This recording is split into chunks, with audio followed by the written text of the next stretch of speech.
what that is? Discipline. Selfish. No joke. We're legitimate. Let's fucking do this. Then do it. Do it 100%, because I'm trying to. We recognize that we are limitless.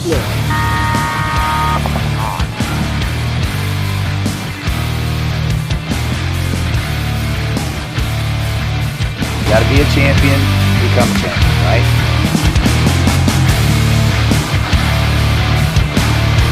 Winning is a habit because we create habits that lead to good execution and success.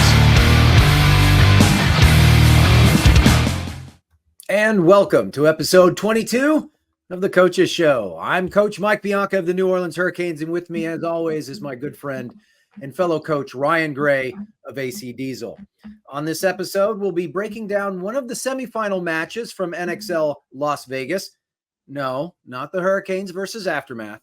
We're looking at Dynasty versus the Russian Legion. The show is sponsored by Max Sportswear. If your team needs any custom gear, get Max. Website is on the ticker right below. Yeah, man, I'm excited about this match. We had a few people on our live last week who we asked, like, hey, if there's a match you want us to break down from NXL Texas or World Cup. I was really surprised people didn't ask for something from last year, but here we are. Yep. So they asked for this Dynasty Russian Legion match. I thought we'd create a little bit of kind of preface and dialogue before we jump into the match, just kind of a few things that we saw. What were some things, Mike, that jumped out to you from this match? Well, I first of all, I think this is a great match to look at because it is really a clash of styles, or rather approach to a layout. I think, and you've heard me talk about this when Skinny and I were chatting, talking about the finals. Dynasty really brings that read and react type of game plan to what I call the Dynasty equation, right? They absorb that aggression really, really well and counterpunch it in very efficient means.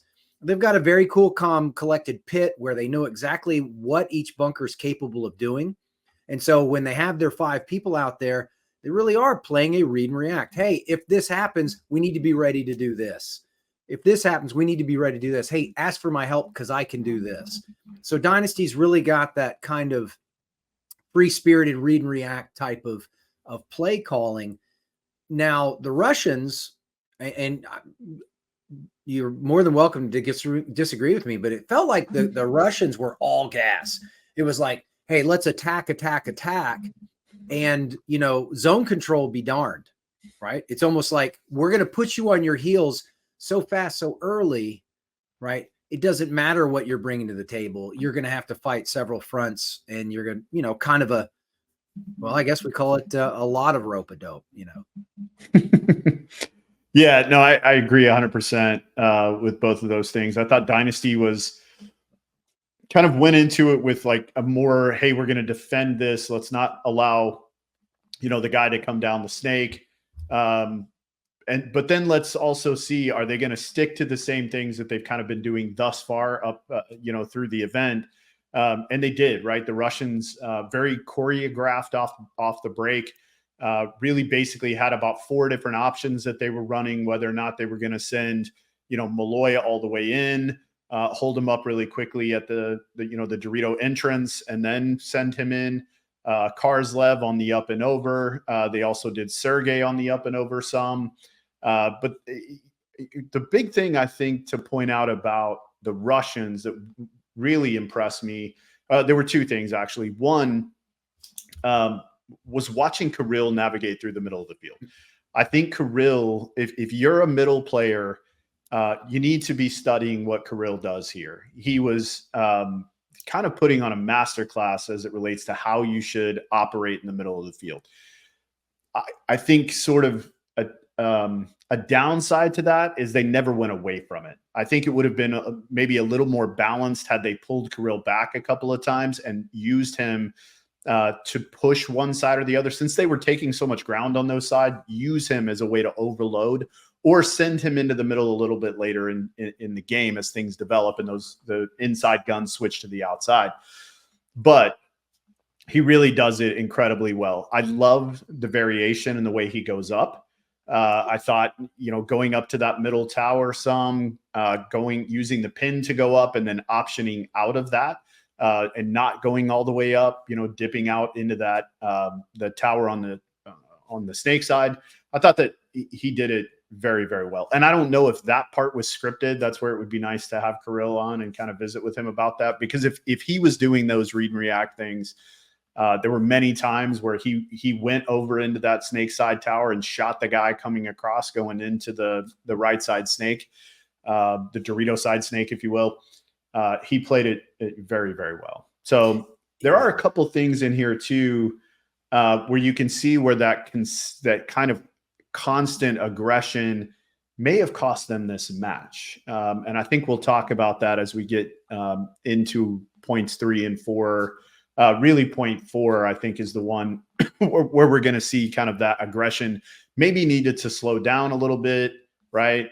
Slow down a little bit, which again, we'll dig into as we get into the match. But I think what had worked for them the whole event, they just kind of stuck with it and wrote it. And it was certainly a fun game to watch. I'm glad we're doing it.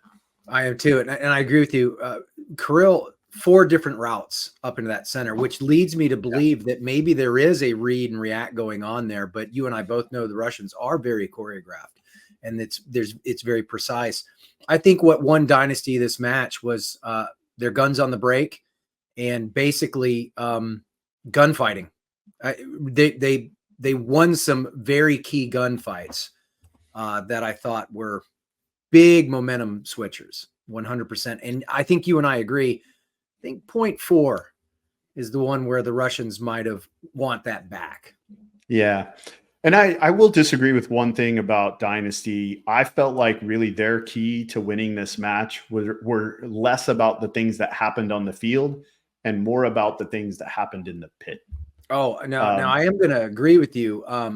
I think their adjustments, I did find it interesting that they adjusted to Kirill in the center, probably not till the 5th point. They seemed to be very concerned about Malloy and Karslev getting those wides, which obviously you want to, and that's why I think they were putting. Sure. We'll probably see that with a lot of their cross guns on the break here. So I agree with you 100%. I just feel there is multiple things here. If we're looking at it from a physical perspective into the average viewer, what happened on the field ultimately does dictate a certain thing with the pace. But I do agree with you. I think their pit was outstanding, and the way Kevin and crew decided how they were going to play Russians. There's a part in here that I'm going to pause to when they go into the pit with Dynasty, because there's something I think coaches need to hear where Skinny Kevin is asking the players, hey, do you want to do this from here? Do you want to do it from here? And there becomes this synergistic collective of the idea of how they're going to go play the next point, which is critical. When you have a group like Dynasty, where you're talking about more than 100 years of experience in 5 of those guys, you've got just a wealth of information that you can dig into as a coach, and it makes it so much easier for you to not have to dictate to the players what's going to occur, as much as, again, get their buy-in to the plan because they're a part of, right? Absolutely. Absolutely. I think Skinny coached a great game here. So he does. And real quick before we hop in, I want to make one more comment on that. Sure. When he sits there and says, hey, this is the guy that's causing the problem, how do we shoot him? Where can we shoot him from? And he looks around the entire, and they all give him the data. And they all say, well, this is where we can do it. And he's like, all right, well, that's what we're doing. And I love that too, because he doesn't have to pretend like he knows, right? Because sometimes, he even said it, he's like, sometimes I'm wrong and you just got to roll with it, That's right. And it's great when you're a coach and you have the kind of humility to say like, hey, I'm not on the field. I don't know everything. I need your help. Right. So let's bring it in.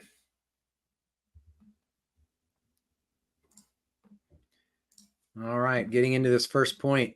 Stop it right there. You see, is that Arturo heading up in the center for Dynasty, and he is keyed up on that snake lane. You got Alex off here to the left shooting the straights. Looks like Marcelo is tripling that gun over there. You got Ryan shooting Dorito way, And then I assume that that's Archie that went out to the wide on the left. It is. Yeah. Okay. To the right. Yeah. I'm sorry, to the right. Yeah, Yeah. your other left. Yeah. It's and I that do layout. believe. Quick fill where he stays on the straight. And it's interesting there, right? Because he immediately gets on the straight. He knows he can stay on the straights because he's got 3 guns over there controlling things. And this is where I felt like if Kirill would have stayed in this gap a little bit longer, you know, not wrap into Marcelo, just stay in this gap a little bit longer. You know, there was that. Yeah, he has an opportunity to pick up Archie through that inside gap there. He had to back up a little bit, which made it a little dangerous, but. Right.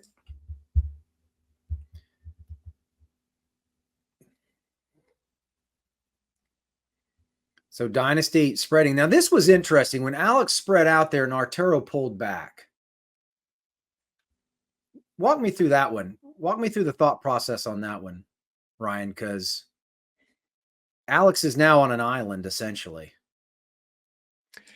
Yeah, I didn't understand it. And I'd be interested to hear from SK if the play was for Arturo to go out over into the snake on the left side of the field instead of coming back this way. Right.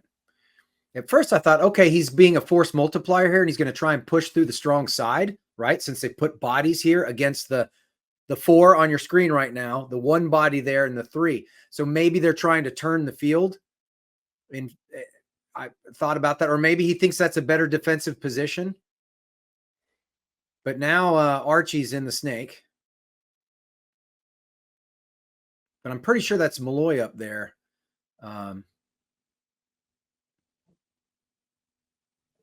Look how fast he just crawled down to that. Pretty sure Archie knows he's there. He posts up. I wish we could see what was happening on the. And this is.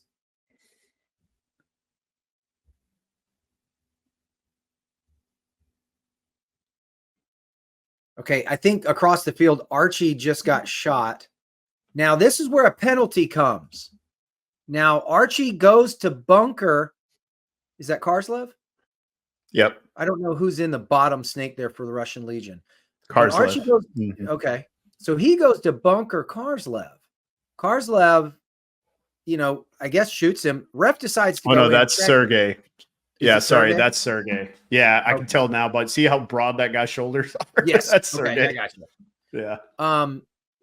And a penalty is going to wreck the Legion here because the Legion has the perfect spread now, right?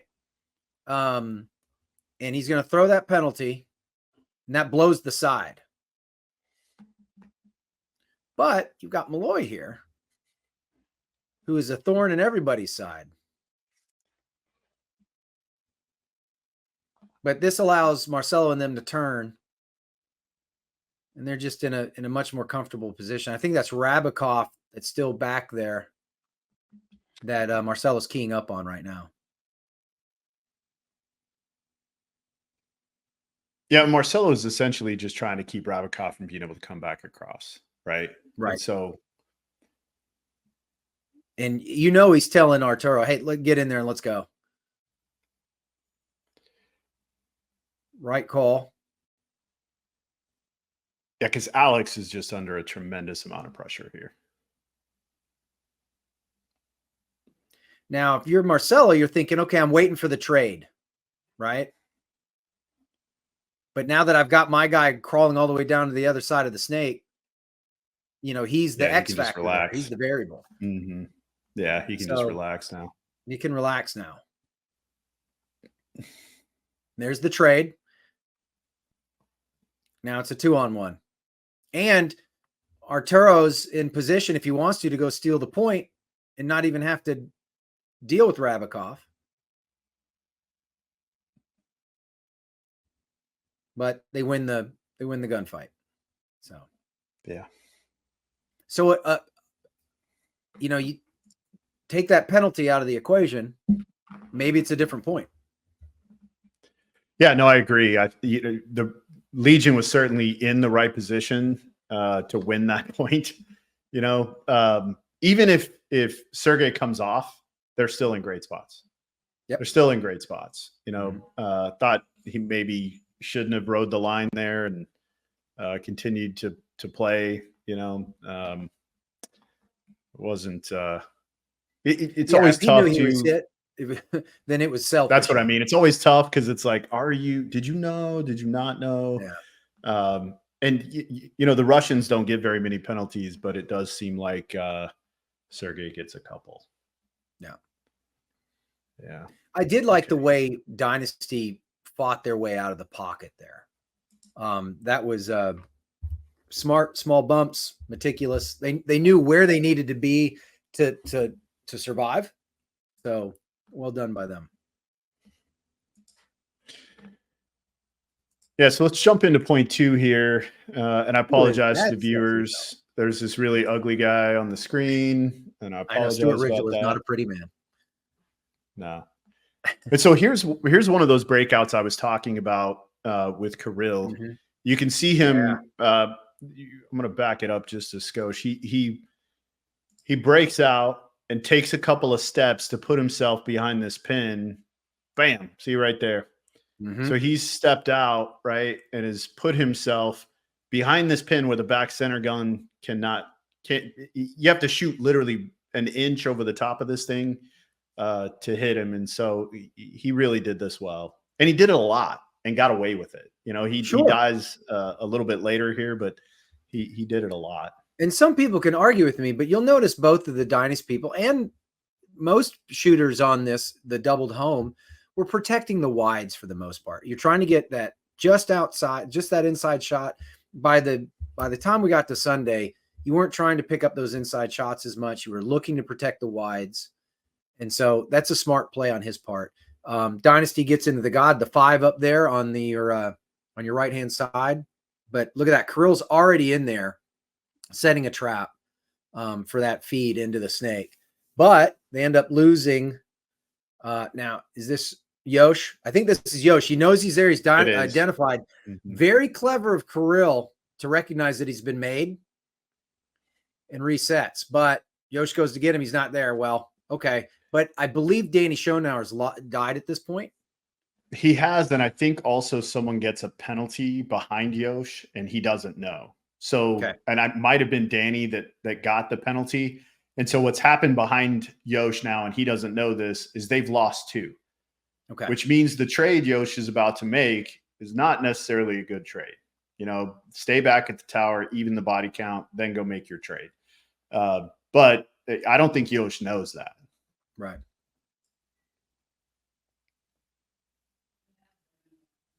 Yeah, Kirill did that so well. He hears that he's been made, crawls back, sets up, still active.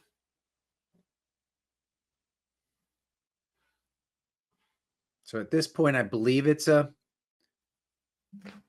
3-on-2? Yeah, so at this point, it's I think now it's just Marcelo. Right. But I do want to make a point here to all you players and coaches. Watch Marcelo here. Marcelo, this is what coaches want you to do in situations like this.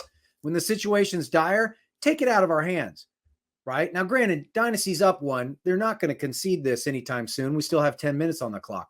But what Marcelo is doing here, how he makes it across the field, gets lost, and almost Rabikov picks him up, I believe. But what he does? What great heads up dynamic? Yeah, how is he doing it? How was he able to go from corner to corner and then go into the snake insert and then go into the snake? I mean, he ran all the way around the field without being noticed. It's absolutely incredible. It is well done by Marcelo here. Yeah.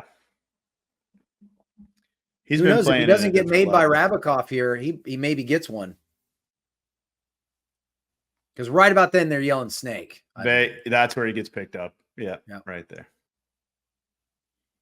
And they're just trying to get into the biggest spot on the field and get shot. Yeah. Yeah. All right, we've got a tie ball game here. I want to look at Once this again, breakout one more time, and yeah. so everybody at home can start seeing trend, right? So if you watch where Dynasty breaks out,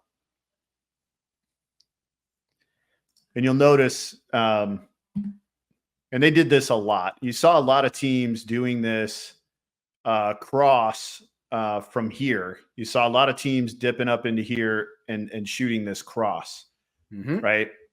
Dynasty almost all weekend did it here. It's the same shot. And here's the advantage to it. On this particular layout, if you were in that lay down on that side, on the blue side, I believe. Yep. You could shoot it, but it was a blind. You would never see the Dorito player go through that small gap into the beam. But you could if you were in that Aztec behind it. Yeah. So it gave you a little bit more free. Now, if you were to reverse it, the red side on that cross, you could see the guy go through the beam and you'd be able to see him, and you could play it from either the Aztec or the laydown. So I like how Dynasty just kept it simple. Gets that gun up a little bit faster. He's on his feet, right? He can be explosive. And yes. And Kirill gets up in the middle so fast, and it's like the whole time he's going, he's got his eyes up through that gap, right? The whole time you can see him on the ground, like getting his hand on the ground as quickly as possible so he can get his eyes up over the beam and still see the gap into the snake. Just does this so well. He's so good. All right. So do you see that the game is off the screen? Yeah. Okay. I was just moving to the next point. Perfect. I love it. Yeah. So when I'm moving to the next point, I'll just pull it off. Yeah. That way everybody didn't have to see me fumbling around trying to find. So I have all the timestamps over to my right for when yeah. So you can also see, like, at this point in the tournament, pretty well both teams are running either 5 or 6 players, and that's it, right? Nobody's putting different guys out. It's you know who your horses are. You're pretty much riding them. This, I believe that in this third point, Russian Legion's basically going to go with Kirill through that center again. But this time they're going to use Sergey as that delayed feed. Watch how Sergey does this here. He's using the pin as well, and then cutting over. Now, here's the thing. Notice Ryan's walking off the field. Back it up just a little bit, and we'll pause it on that breakout. Watch where Kirill is as well while Sergey is standing in space. So see Kirill's route up into that tower? And where's he shooting? He's shooting the snake entrance as he goes up. Sergey shooting for the inside home there. But watch Kirill's gun if we can see it. And you'll also notice that Rabakov's starting to shoot that gap. And then Sergey leans in and starts shooting the center. Yeah, I'm pretty sure Sergey is shot Ryan. Yes. I'm also pretty sure either Kirill, I think Kirill picks up Archie and bounced him.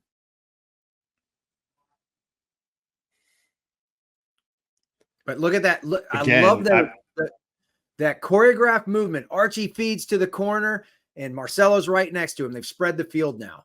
And they got out of that home because of Malloy here. Things are going to get real small.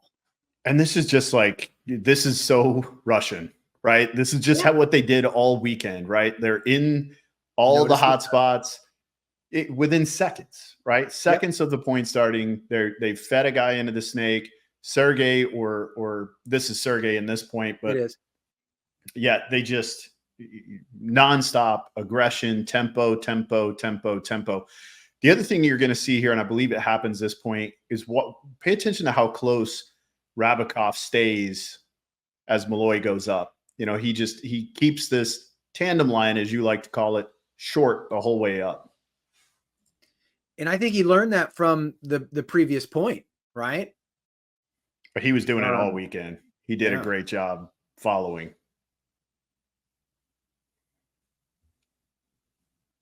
Yeah, I thought Rab played well all weekend. I really do. Rab was a game changer. for the Russians at this event. Whoop! Alex almost catches him there, but Malloy had already done his damage. And Yeah, Malloy doing Malloy things. Yeah. Yeah. So Malloy doing Malloy things. things. Great answer by that's the Legion executing their game plan and imposing their will there. You'll notice last time we did the overhead view, that's exactly where they wanted to be. They wanted to have a center presence. They wanted to move the skirmish line. They wanted their 30-yard to be the 50-yard line. Yeah. And they succeeded in doing it. And they basically made Dynasty play on their heels from that one. And of course, winning the break doesn't hurt either. Knocking Ryan off the field at any time early is a big win. Yeah, and I think you're going to see, this is the point that we were sort of alluding to at the beginning of our discussion, where I think the Russians would have maybe wanted this point back, right? Yes. So Dynasty answers with a little bit of aggression here, right? A little. They take a little bit more risk, a little bit more ground snake way. But I like how Kirill somewhat responds to that. It's again, he uses like a third route this time to get to the center. And I believe it's still kind of the pin route, right? Yeah, it's still this pin route. But doesn't he does a heavy cut across now? So you notice I was talking earlier in the last point, when we got the overhead view of the breakout, I was talking about, pay attention to where Dynasty is and where the guns are. If you look, it's the same breakout. Mm-hmm. We're in the same horseshoe spots, right, that we were in the point before. And that's high probability, high survivability, getting our guns up, right? Their guns pay off on the break again because they send a Russian to the dead box. And then the quick secondary filter. Now, I'm pretty sure Kirill knows that Danny's fed the snake now, so he's missed his opportunity. So he repositions, and just like a spider trap, like he waits. He is incredibly patient here, and he scores his first shot when Danny prairie dogs out of the snake. Right here, it's coming up. You see it. It happens right in front of you, and it's just this is discipline.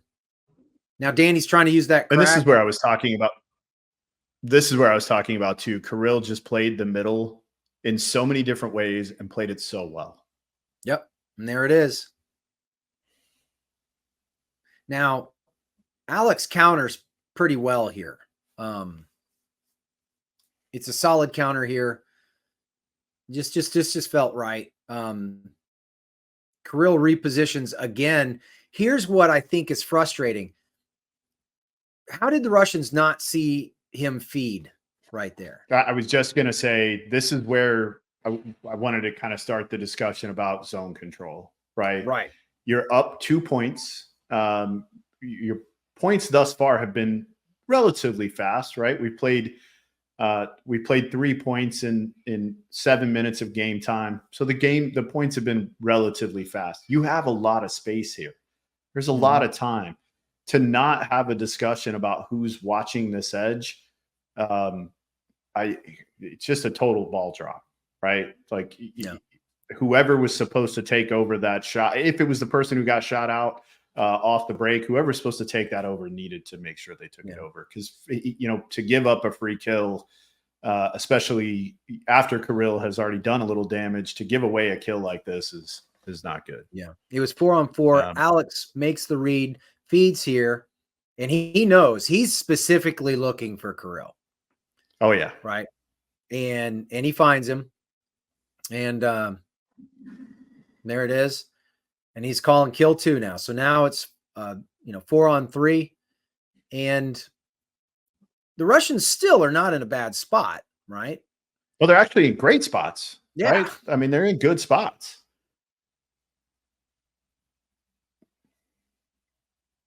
So Karslev is now retreated, right? Like he's now retreated back to the Dorito 2. I don't know why. Well, he's on an island. He's facing 2 guns in front of him. He knows he's gonna have to deal with you know, both of them. Maybe he's trying to set traps and just stay alive, right? Basically an island drill here. Yeah. I just think his eyes up at the box down the snake are just quite a bit better. I would, and maybe that's what, agree. maybe that was his plan, right? To invite them to come into the snake, and then he's going to go back. You know, maybe that was kind of his plan. I know he changes it here in just a second, but you know, Ryan, he was so careful all yes. Sunday not to kick up dust. He was incredibly, see how meticulous he was when he was crawling there. Now he's going to give his spot away because he'll do a prairie dog here and pop the top here just to get a view on. Yep, there it is. Now they know. See the ball kick off. So they now know he's there. And then he retreats. Now, this is where the game, in my opinion, shifts. Same. Interesting move to go into this center. If he does not give his position away, right? If he stays patient, if he never pops the top, he posts up, because I think this could have been played two ways. He could have stayed in that wedge and just waited for whatever exchange needs to come, and we can play defense, whatever we need to do, kill more time on the clock. Or he makes this move, which was dynamic, crazy a little, you know, you don't look for it. And if he stays patient there and he actually gets the kill on Ryan, I think we're looking at a different point. But instead, he kind of pops his head, gives his position away, and then he goes for a big move. Doesn't get what he needs. I don't know how he misses Ryan. That's the other thing. How does he miss? Here's why I don't love the move. You know, Alex just has to look and shoot him, right? Like in the spot he was in, he's fine. And he's 1-on-2 down his side. If he now moves into that space that he's moved into, he gives away the whole wire, right? And gives opportunity if he dies, right? Which we're going to see in a moment. If he dies, even if he trades, he still leaves the wire completely open for the last player to come all the way down. Right. Yeah. Which is why I felt like the wedge, staying in that wedge, right? Same, right? But if you're going to do this, I feel like you need to take Ryan with you. Agree. Yeah. Like, well, and again, really, you need to stay back here until one of your guys on this side of the field does a little work and potentially shoots out this corner guy. You know, they shoot Archie, or I don't know if that's Archie or Marcelo out there, but they shoot Archie, or I think it's Archie. They shoot Archie out of the corner here. It's a different deal, right? Now he can go trade with Ryan, and now they're 2-on-2 down the side. I felt like he was a little overzealous, especially in a 2-1 game with 5:50 left. See, and that's why I feel like he should have. We were just talking about why he pulled back to that Dorito. The concept is from the Dorito or the wedge, he's in a good defensive position to either kill additional clock or at least be a thorn in their side and not let them turn the field on his other two and give his other two time to try and have a breakthrough on the snake side. Yeah, you're in a perfect position to allow them to make some mistakes, you know. Yeah, especially since you're up the point.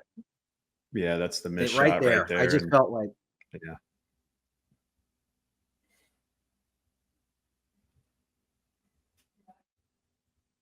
Yeah, Ryan did a great job. He just hide.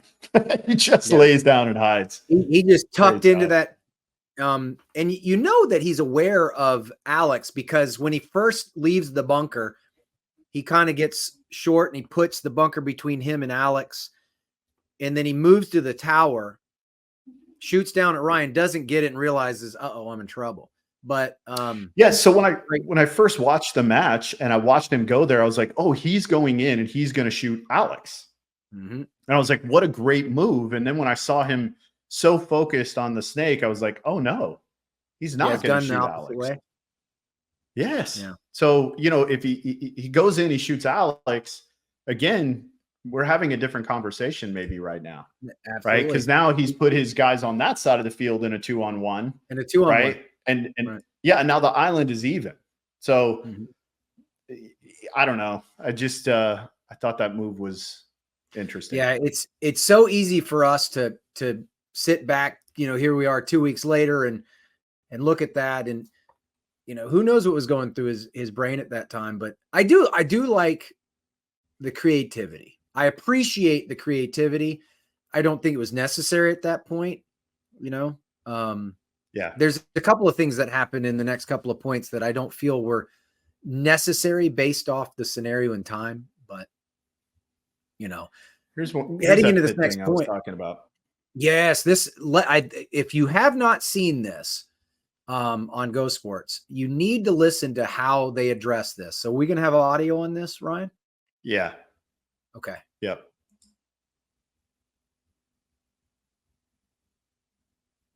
Right there.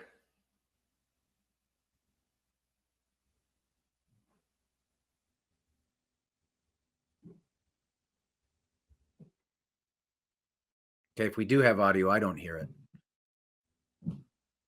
Oh, really? Okay. Yeah. Sorry. No worries. Yeah.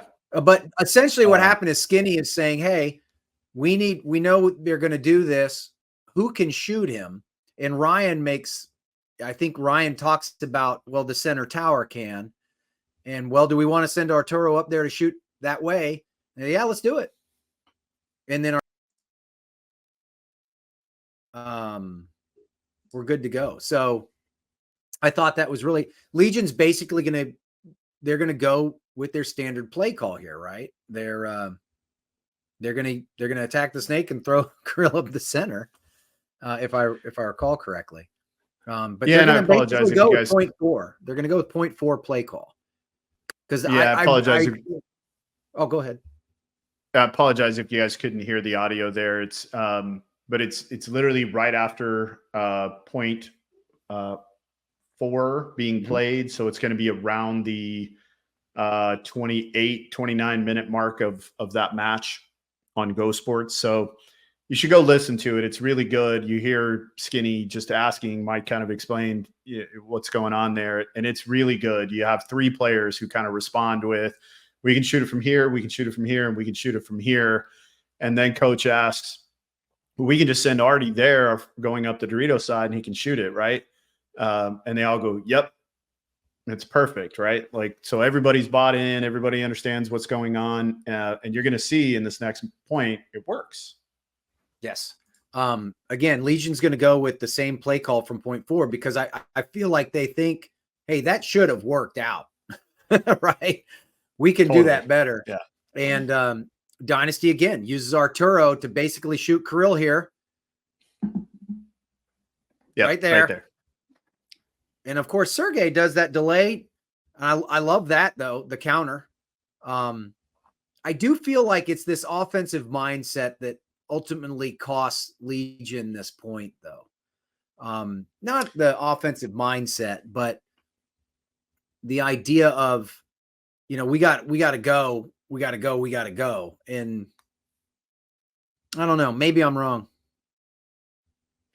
Well, I mean, look at that. Here we are. Look at it, people. Look what we're doing with the Russians.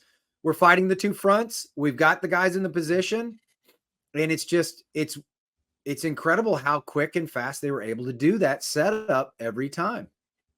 And just really, again, super short tandem lines on both sides. One up in the wedge, one guy right behind him.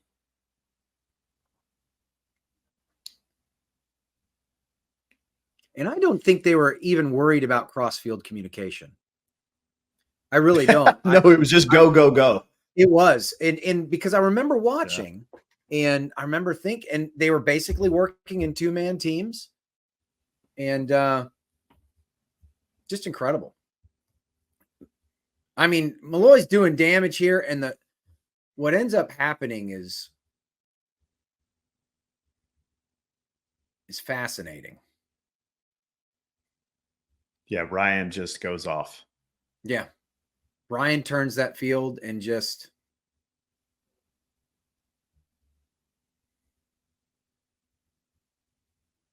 I had a conspiracy theory about this one, but I'll keep it to myself.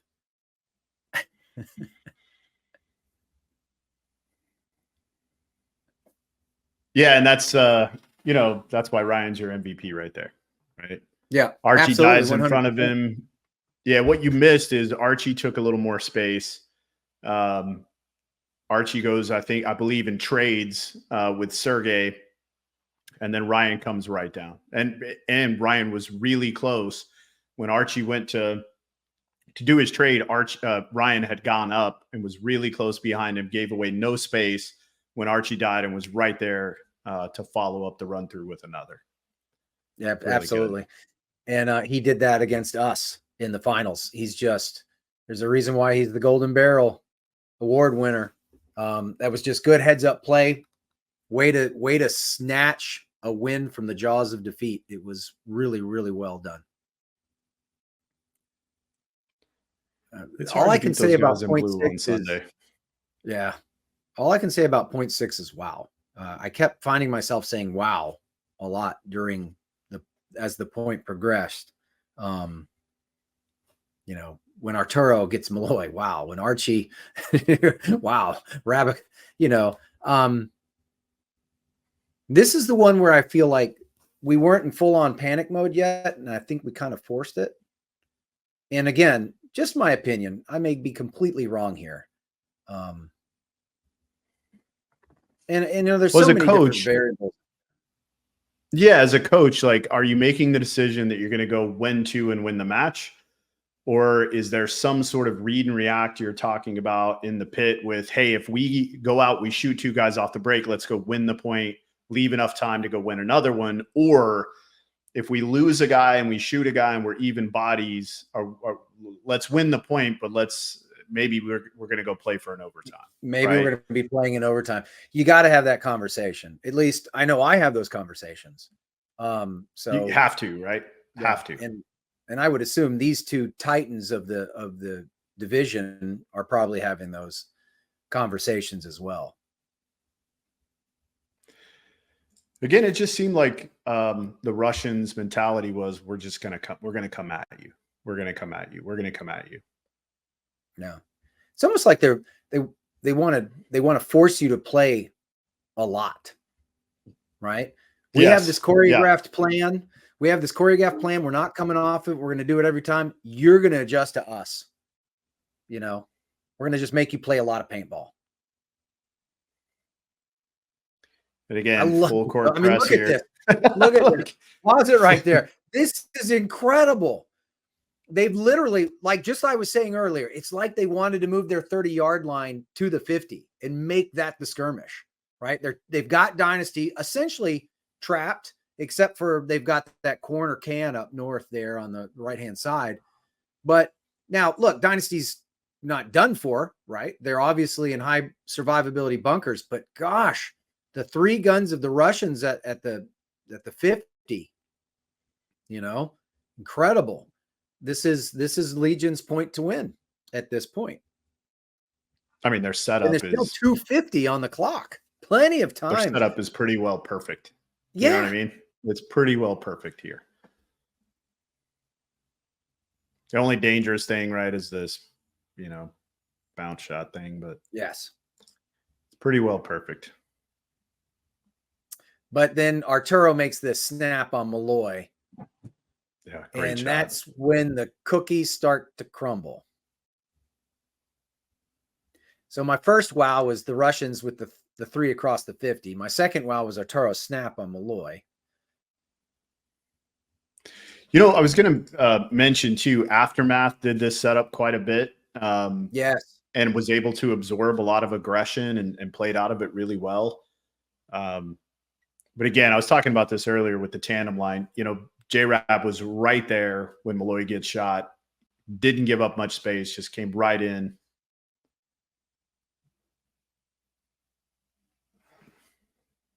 I mean, this is crazy. It is. I mean, and they're still in great position. They own so much space. And this is where you're having the conversation. We own all the space. Just don't get into silly gunfights, right? Let them make some mistakes. Yeah. And then here comes the third wow. Archie's going to feed from that corner into the snake. And he's going to land a shot. Incredible. So there he just fed. And I don't know how he did that with Kirill where he was. I think Kirill had been called off his job because Rabakov, so right here.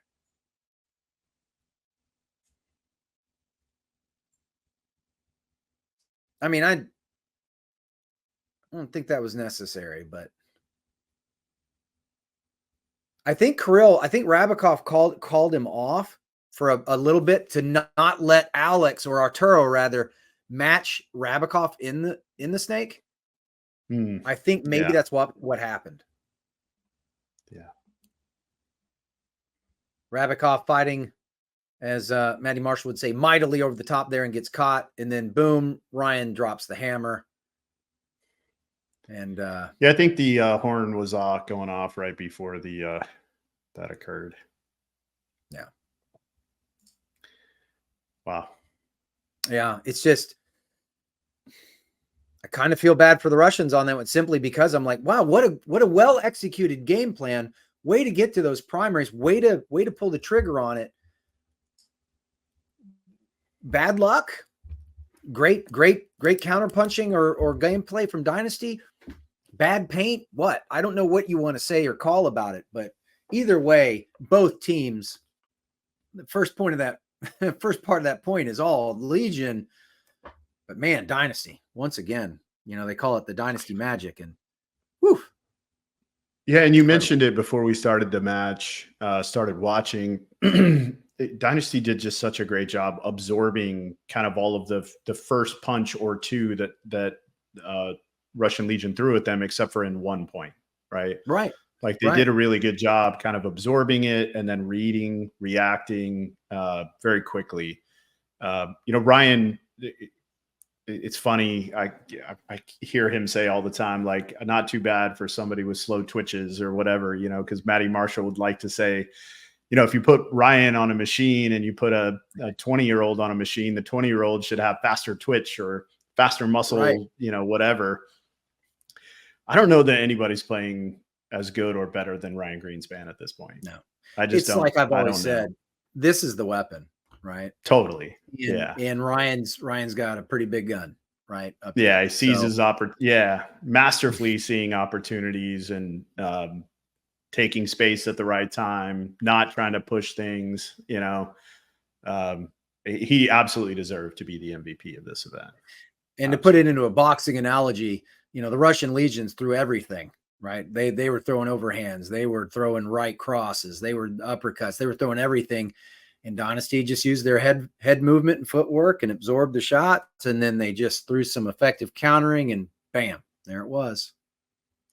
Here's another. I want to show this pit thing again and again. If there's no audio, I apologize. We're at 38:49 is where this kind of occurs. And you're going to see Skinny again kind of turn around. And sort of everyone's going to be sort of standing around him. And if you're, and Ryan and Archie here are having a really good conversation about what's going on. Same thing with Eggs here.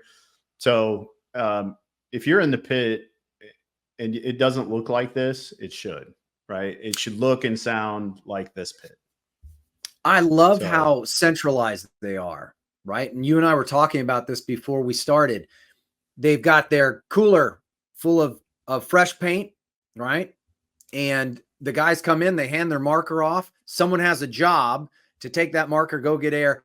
They come straight to the paint. Everyone gets paint. Skinny's right there. Look at this. The team, the guys that are going out there to play there, it's so efficient. Everything is a choreographed ballet inside that pit. Hey, we come in, I hand my gun off, I get my paint, I get cleaned off, I go to Skinny, and we do the play. Yep. It's just 1, 2, 3, 4, 5. All players who are participating in this point are standing right there around it. It's not him telling each individual what's going on one at a time. Yep. Yes, I'm going to study this pit of dynasties.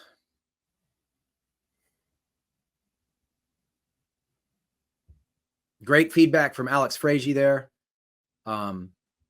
Sorry about that ugly guy standing in the background with his phone. Not sure what's going on. There's this weird guy back here.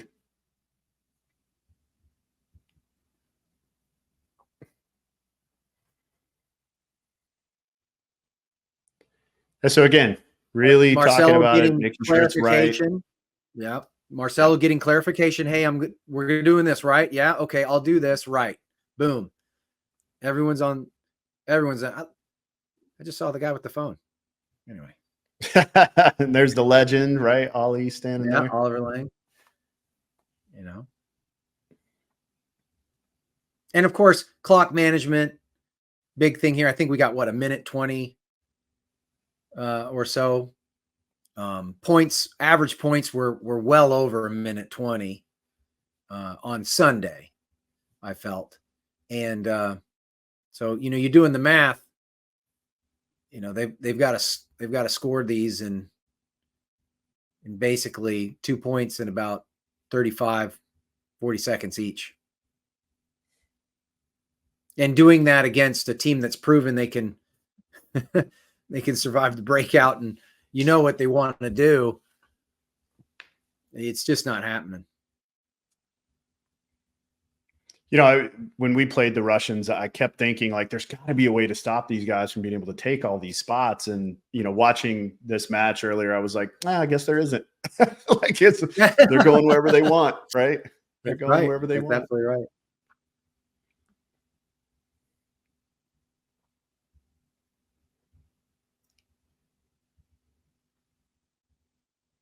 It's an interesting route here towards the center and then way across. Yeah, and they lose Barytnikov going to the snake.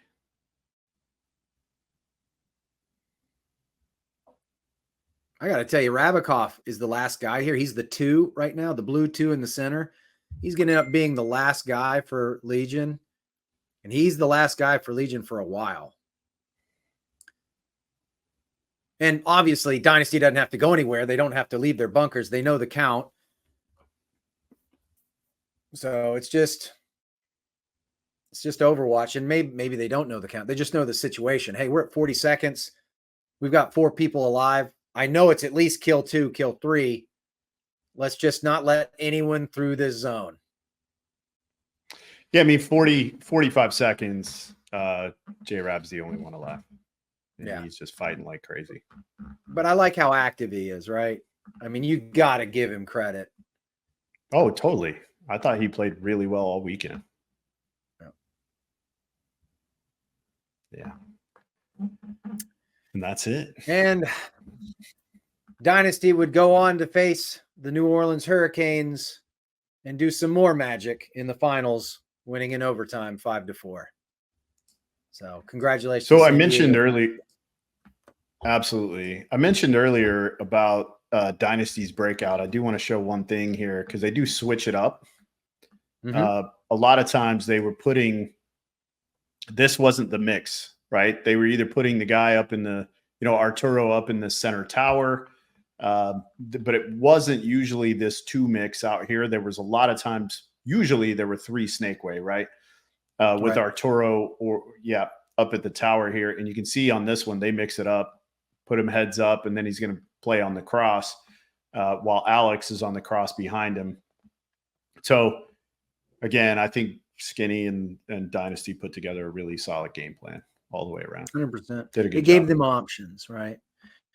Yep. You had the high probabilities with options to counter. Your boys were in position to constantly counter. And now, granted, those counters were dependent on beating a gun or bullying a gun, but they did it with poise, and that's what it takes. Yeah. So a well-played match by Dynasty, and I'm still just impressed as I'll get out from the Russians. I mean, how can you not be impressed with what they've been able to accomplish?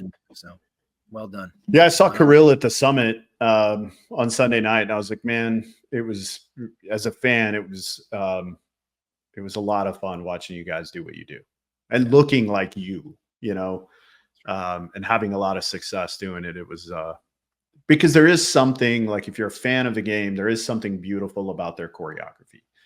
The way that their breakouts look, the way that their breakouts look are just again, it's like watching a well choreographed dance, right? The way they all kind of flow around the field together. I thought J-Rab mixed in perfectly. I thought he played really well. Again, followed he followed Malloy really well down the snake, stayed really close to him. I thought the Russians overall played well. You know, they just need to put the maybe slightly more defensive game somewhere in the bag when they're up points, especially against a team like Dynasty.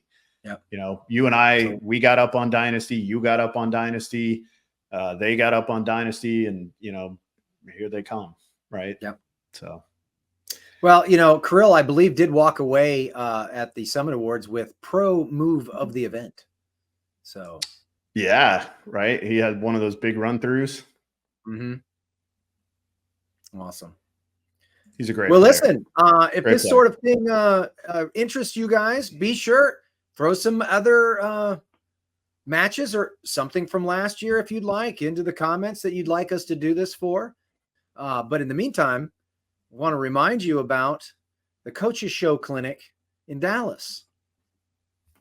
Look at you, Johnny, on the spot. Boom, makes it happen. You can sign up at PB Leagues. There will also be a registration link in the description of this. So you're welcome to just click that button and it'll take you right there. Or you can write or jot or copy and paste. Or you can just go to pbleagues.com, click on the NXL logo, and then click on Texas Coaches Show. And that'll Coaches Show Clinic, and that'll be us. I think at the time we're filming this, there's only like 14 spots left. So if you are wanting to attend, you should probably get on it. That's right. You should probably. Now, something else. Some people are they're paying for the event, and it's saying that it's pending. That's standard for the way the operating system works. They have got your payment. You are registered. It's just based off teams. So when you do individual things, it kind of plays with the system. You are good to go. So we're looking forward to seeing everyone out there. I can't wait to meet all of you, shake your hands, and chat with you about some ideas and concepts. I do want to add to everybody who signs up and pays, obviously, everybody who signs up and gets registered. I'm going to give you guys all a Coaches Show shirt. So the more quickly you can get signed up, that would be fantastic, because then I know your size and we don't have to buy a bunch of extra sizes because we don't know. So please do that for us. And then a couple of other really quick things too, just some house cleaning things. NXL Texas is going to sell out in more than likely more than one division. So you need to get registered and paid if you are not already. We just experienced the largest first event ever in the history of the NXL. We are about to experience the second largest second event in NXL. Say that 3 times really fast. In NXL history. So if you want to be a part of that, you want to participate, you need to get signed up. Again, there will be a link in the description of this show. Also, I just want to remind everybody of our schedule now. So we will have one post-produced show on every other Tuesday that'll come out at 10 a.m. And then we do a live episode at 7 p.m. Central Standard Time on Major League Paintball and our Facebook page. So that's why maybe you guys have seen kind of our times have been a little bit weird. Also, thank you so much for your patience getting everything with Spotify. We had to do a few extra things to be able to get all the video up. So now all of our video up is up on Spotify and any other supporting podcast channel. So some of them don't support video, but if they do, the video is there. So I appreciate your patience on that. And thanks also for going there and listen. We literally uploaded 4 episodes and they had 200 views in like 6 hours. So, or watches and views in like 6 hours. So thanks for supporting the show. Again, really important to help us to do what we do. If you go to Max Sportswear and you click on the Coaches Show link and you buy a shirt, that'd be cool too. Really does help out. Anything else, Mike? No, I just want to thank Major League Paintball, Tom Cole, Kevin Fillers, Jake Jones, all the people who make this happen. And we can't thank you enough because, you know, it's not easy. And I know there's some great content creators out there who make it look easy. we're blessed. We've got a lot of help. So thank you. Yeah, we're knuckleheads. Yeah. 100%. Yeah. As always, this show is brought to you by Max Sportswear. When needed, get Max. You can see their logo scrolling across the bottom of the screen as well. There's a link to the website in the comments. So if you want to go check their stuff out, please do. I am Ryan Gray, and with me is Coach Mike Bianca. As always, be responsible. You know what that is? Discipline. Selfish. No joke. We're legitimate. Fucking do this, then do it. Do it 100%, because I'm trying to. We recognize that we are limitless.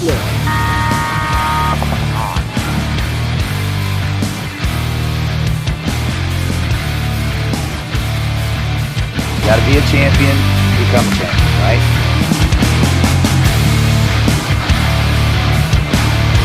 Winning is a habit because we create habits that lead to good execution.